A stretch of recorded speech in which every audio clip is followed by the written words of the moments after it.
Assalamualaikum warahmatullahi wabarakatuh. Bismillahirrahmanirrahim. Alhamdulillahirabbil alamin wa bihi nasta'in wa ala umurid dunya waddin. Wassalatu wassalamu ala asyrafil anbiya'i wal mursalin sayyidina Muhammadin wa ala alihi wa sahabatihi ajmain. Mari kita bersama-sama di awal pengajian ini membaca Suratul Fatihah untuk muallif dari kitab Faidur Rahman yang kita kaji malam hari ini, Lahul Fatihah. A'udzubillahi minasyaitonirrajim. Bismillahirrahmanirrahim. Alhamdulillahirabbil alamin. Arrahmanirrahim. Maliki yaumiddin. Iyyaka na'budu wa iyyaka nasta'in. Ihdinas siratal mustaqim. Siratal ladzina an'amta 'alaihim ghairil maghdubi 'alaihim waladdallin. Amin. Ya, ini masih melanjutkan pembicaraan tentang awal dari surat Al-Baqarah, yaitu Alif Lam Mim itu. Utawi kaul kang tinutur kabeh ing dalem maknane awale surat kaya ingkang wus tinutur iki, kaul kang muktamad, kang sahih, kang mlebu ngakale pira-pira mukmin kabeh. Pendapat yang disebutkan tentang makna dari huruf-huruf di awal surat, sebagaimana yang sudah disebutkan itu adalah pendapat yang muktamad, yang bisa dipegangi, yang sahih, yang masuk akal bagi orang mukmin semua. Krono iki masalah akeh khilafi ulama. Karena persoalan ini, yakni makna dari huruf-huruf yang yang muqatta'ah, yang huruf yang tidak dibentuk dalam kalimat, dalam kata, itu terdapat perbedaan ulama di dalamnya. Ini diantaranya disebutkan qala Syekh Al-Akbar Al-Arif Billah Muhyiddin Ibn Arabi, alif isyarah ila dzatilladzi huwa awwalul wujud. Menurut Muhyiddin Ibn Arabi, alif itu menunjuk kepada zat yang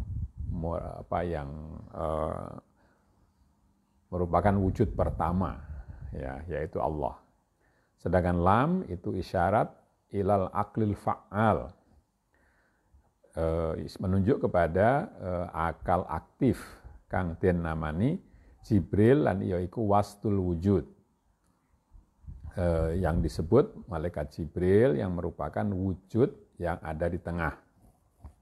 Mim isyarah marang Muhammad kang iya iku akhire wujud, sedangkan mim itu merupakan isyarat bagi Nabi Muhammad yang merupakan akhir wujud. Jadi dalam filsafat Islam dan juga dalam pembicaraan zaman dulu berkenaan dengan wujud, itu terdapat tingkatan wujud Allah sebagai wujud pertama, lalu aklul fa'al atau akal aktif malaikat Jibril itu sebagai wujud tengah, dan yang terakhir Nabi Muhammad adalah wujud yang akhir, ya, wujud yang akhir. Jadi itu menurut Muhyiddin Ibnu Arabi. Angendika Imam Ar-Razi, iki alif isyarah marang istiqomah kelawan ilmu syariah. Innal ladzina qalu rabbunallahu tsumastaqamu. Sedangkan Imam Ar-Razi, ini salah seorang penulis tafsir, Abu Bakar Ar-Razi, alif iki isyarah marang istiqomah, ya. Alif itu menunjukkan istiqomah. Istiqomah itu ya mungkin kesetiaan di dalam menjalankan sesuatu, ya. Tidak belok sana belok sini, ya, istiqomah itu lurus dengan ilmu syariat. Alif itu istiqomah dalam ilmu syariat. Sebagaimana dalam firman Allah, sesungguhnya orang-orang yang berkata, yang menyatakan Tuhan kami adalah Allah, kemudian mereka tetap menjalankan agama, istiqomah. Lalu lam isyarah marang ilmu thariqah. Sedangkan lam itu merupakan isyarat bagi ilmu tarikat. Walladzina jahadu fina lanahdiyannahum subulana. Orang-orang yang bersungguh-sungguh atau memaksa dirinya di dalam jalan kami, maka kami akan menunjukkan jalan-jalan kami. Ya. Orang-orang yang bisa juga di sini berjihad di dalam jalan Allah, maka Allah akan menunjukkan jalan-jalannya. Ya. Sedangkan mim isyarah marang ilmu hakikoh bil fana. Isyarat mim itu isyarat bagi ilmu hakikat bil fana. Dengan ini ada istilah tasawuf. Jadi fana itu artinya tidak lagi menyadari keberadaan dirinya. Itu fana. Ya, dalam ilmu hakikat ada fana gitu kan ya. Qulillahu tsumma dzarhum fi khawdihim yal'abun. Katakanlah Tuhanku adalah Allah, kemudian biarkanlah mereka ada di dalam bermain-main di dalam khawdihim, ya, di dalam perdebatan mereka. Anantiko Ibnu Abbas sowan marang Kanjeng Nabi sallallahu alaihi wasallam Abu Yasir bin Akhtab lan Abu Huyai bin Akhtab lan Ka'ab bin Ashraf. Ya. Tidak ada 3 orang yang datang kepada Nabi, yaitu Abu Yasir bin Akhtab, Abu Huyai bin Akhtab juga, 2 orang bersaudara, dan yang satu lagi Ka'ab bin Ashraf. Ing hale Kanjeng Nabi lagi maca surat Al-Baqarah. Ketika Nabi sedang membaca surat Al-Baqarah, datang 3 orang itu. Alif lam mim dzalikal kitabu dan seterusnya. Moko matur Huyai bin Akhtab lan Ka'ab bin Abu Yasir. Ya ini namanya berubah-ubah ya. Sebenarnya Ka'ab bin Ashraf, di sini ada Ka'ab bin Abu Yasir. Apakah ini orang yang mungkin ini maksudnya Abu Yasir bin Akhtab mungkin ya. Saking maknanya alif lam mim. Ya.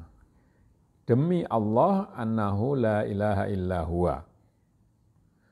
Punapa to estu punika puniki ayat temurun saking langit. Demikian bertanya 2 orang itu. Demi Allah yang sesungguhnya tidak ada Tuhan selain Dia, apakah betul bahwa ayat ini turun dari langit? Maka ngendika Kanjeng Nabi, iya mengkono. Jawaban Nabi adalah betul. Maka nuli ngucap Huyai bin Akhtab. Lamun jengan diko leres menika saking langit, yekti uninga kula ajale niki umat jengan diko amung 7 dasa setunggal tahun. Nah mungkin Huyai bin Akhtab ini ahli apa yang disebut dengan hisabul jummal ya, perhitungan angka-angka dengan menggunakan huruf ya dalam bahasa Arab ya. Yaitu yang kita kan menyebut satu-satunya huruf itu ya, urutan huruf itu disebut abjad ya. Abjad itu sebenarnya dari rangkaian huruf-huruf yang dijadikan bahan perhitungan ya. Abajadun hawazun hatoyakun lamanun sa'afasun qoroshun tathakhudun dodohun ya.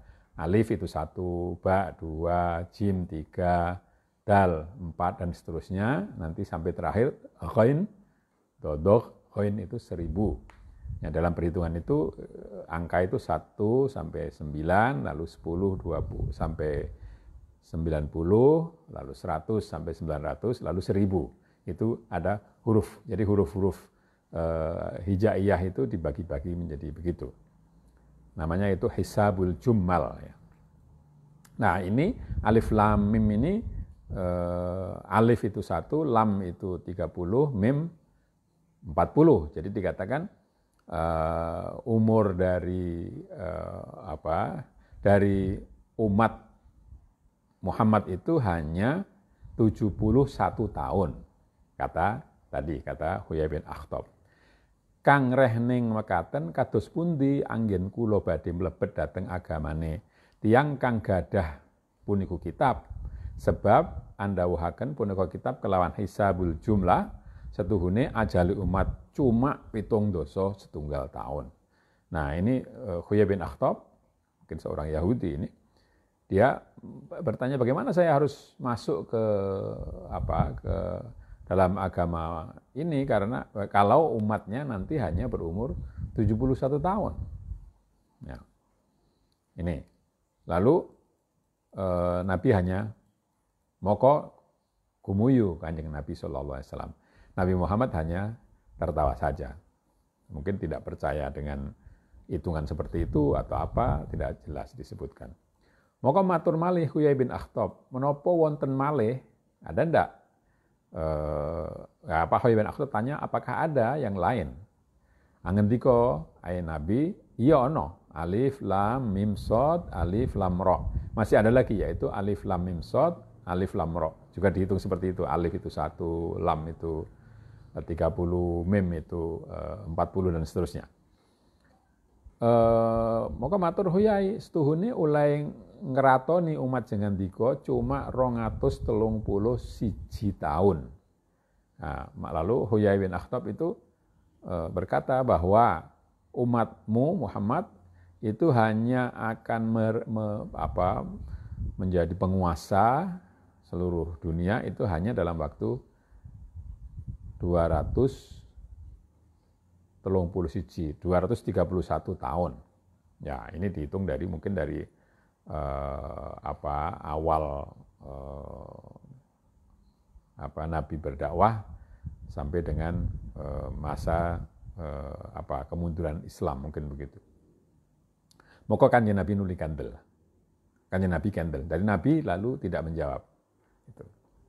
Qala ba'duhum, nalikane kafir Arab kabeh padha angino-ino ing Kanjeng Nabi sallallahu alaihi wasallam lan padha ngekol-ekol ing Nabi lan padha ngarani setuhune iki Quran gaweane Muhammad dhewe, maka temurun iki surat Al-Baqarah, alif lam mim dzalikal kitabu dan seterusnya.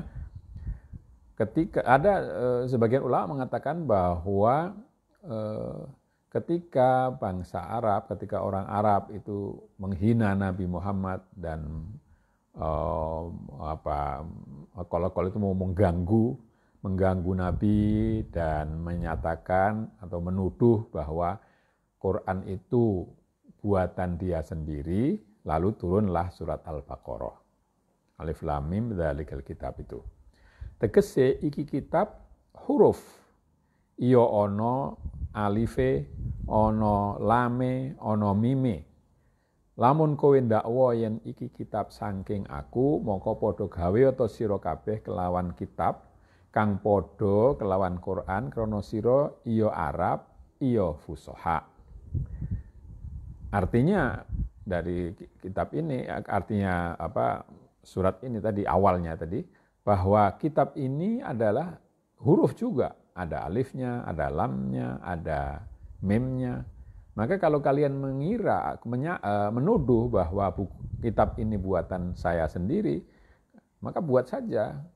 Karena kitab yang sama dengan ini, karena kalian adalah orang Arab dan juga orang-orang yang fasih. Ya. Moko tatkalane apes ora bisa niru, moko setuhune iki kitab saking Allah. Ikulah mulane temurune alif lam mim. Jadi karena mereka ternyata tidak bisa membuat kitab seperti itu, maka jelaslah bahwa kitab ini tidak bisa meniru ya. Kitab ini betul-betul dari Allah. Itulah awal dari turutnya surat Al-Baqarah ini. I'lamur wa sira mukmin setuhune Allah Subhanahu wa taala wus angawiti sekabehane kitab Quran kelawan 14 huruf lan iya 14 iku separone hijaiyah lan iya iku alif lan mim lan shad dan seterusnya. Nanti saya bacakan sambil menerjemahkan.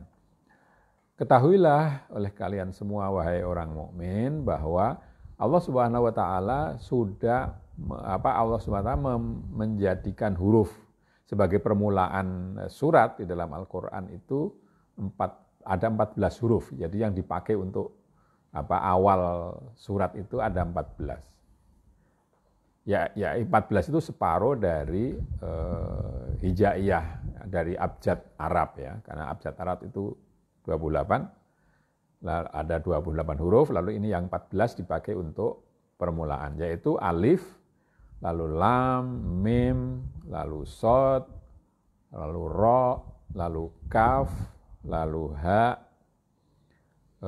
lalu ya, ain, lalu to, sin, ha, kof, nun, nah itu 14. Dan perenco-perenco yang dalam 29 surat itu disebar di dalam 29 surat. Ono ingkang mufrodah, ada yang sendirian seperti sod saja, nun saja, kof saja. Lan ono ingkang murokkab loro, ada juga yang terdiri dari 2 huruf seperti toha, toksin, yaksin, ha, mim. Lan ono murokkab 3 huruf, ada juga yang tersusun dalam 3 huruf. Alif lam mim, alif lam ro, to sin mim. Lan ono murokkab 4 huruf. Ada yang tersusun dari 4 huruf. Seperti alif lam mim sod, alif lam mim ro. Lan ono ingkang murokkab 5 huruf. Ya, dan ada yang tersusun dengan 5 huruf. Seperti kaf, ha, ya, ain sod, ha, mim, ain, sin, kof. Iku kabeh krono awe isyarat setuhune binae kalam Arab lan kalimae kalam Arab iku mengkono. Mufrodah, sunaiyah, goyae, khumasi, golibe, sulasi. Jadi itu merupakan isyarat bahwa bina itu bentukan ya, bentuk dari kata dalam Arab, dalam bahasa Arab, bentuk kata bahasa Arab itu seperti itu, ada yang terdiri dari 1 huruf saja. Misalnya satu saja itu misalnya kalau orang menyuruh melihat, lihatlah, itu ro, nah, itu cukup satu huruf. Kalau peliharalah, ki, nah itu 1 huruf saja. Atau 2 huruf, ya. Kalau 2 huruf ya, contohnya misalnya kul, nah itu 2 huruf, kof dan lam. Jadi ada yang mufrodah 1 huruf, atau sunaiyah 2 huruf, ghoyae khumasi. Paling banyak itu 5 huruf. Jadi kata dasar dalam bahasa Arab itu paling banyak 5 huruf. Ya, waktu dulu ngaji sorof itu ada fa'lala ya. Jadi contohnya yang 5 huruf ya. Misalnya saya pernah ditanya orang Perancis, apakah ada di dalam Al-Qur'an itu kata safarjal? Ya, saya katakan tidak ada. Itu safarjal itu hanya ada dalam kitab-kitab nahwu, saya bilang begitu. Itu contoh dari kata Arab yang tersusun dari kata dasarnya itu 5 huruf. Safarjal. Ya. Khumasi, jadi paling banyak itu 5 huruf. Gholibe, sulasi. Umumnya itu 3 huruf. Jadi umumnya kata dalam bahasa Arab itu hanya 3 huruf. Fa'ala, doroba, ya ro'a, ya meskipun itu dibacanya cuma ro'a tapi ada alifnya di belakang, qola dan seterusnya, itu ghalib namanya. 3 huruf itu yang umumnya, tapi ada yang 1 huruf, 2 huruf, 4 huruf, 5 huruf. Ya. Ini, jadi alif lam mim itu ternyata bisa dimaknai dengan pengertian yang banyak sekali. Ya, tidak hanya satu pengertian saja. Nah ini sebetulnya masih ada, ya waktunya kebetulan sudah mau habis, jadi mungkin sampai di sini saja. Dan kebetulan ini pas selesai alif lam mim itu, pembicaraan tentang alif lam mim itu. Demikianlah, mudah-mudahan ada manfaatnya. Tapi sampai sekarang ini belum ada yang mengajukan pertanyaan ya.